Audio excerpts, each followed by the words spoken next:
मदत करत होते। त्याच अध्यक्षांनी लवाद म्हणून जो निकाल दिला, मग शिवसेना फोडण्याचा असेल किंवा राष्ट्रवादी काँग्रेस फोडण्याचा असेल, हा अन्याय, ही जखम ही ताजी आहे आणि आमची हीच माफक अपेक्षा आहे की पुढच्या 5 वर्षांमध्ये त्यांच्या अध्यक्षतेखाली असा पुन्हा अन्याय होणार नाही, ही आमची अपेक्षा आहे। त्यांच्याकडून गॅरंटी मिळणं गरजेचं आहे की जो अन्याय, जे काही संविधानाचा अपमान गेल्या 2.5 वर्षात त्यांनी केला लवाद म्हणून, तो पुन्हा होणार नाही, हे कोणीतरी आम्हाला आश्वासन देईल का, हा एक मोठा प्रश्न राहतो।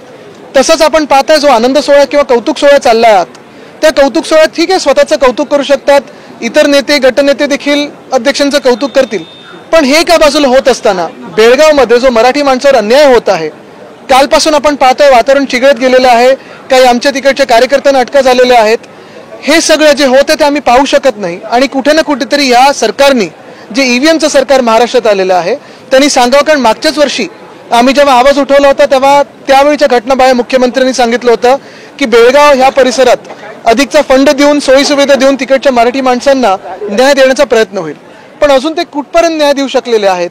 जो काही अन्याय होता तो रोखू शकतात का? केंद्रात जे भाजपचं सरकार आहे ते केंद्रशासित बेळगावला करणार का?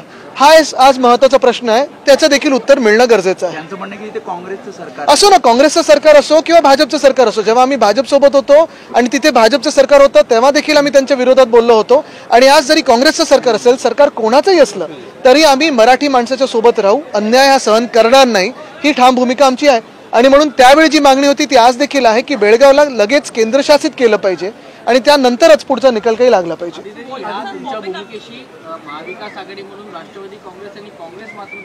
बघा, आम्ही शिवसेना उद्धव बाळासाहेब ठाकरे म्हणून हा इथे भूमिका ही मांडलेली आहे, महाराष्ट्र म्हणून मांडत आहोत। मेट्रो 9च्या कामासाठी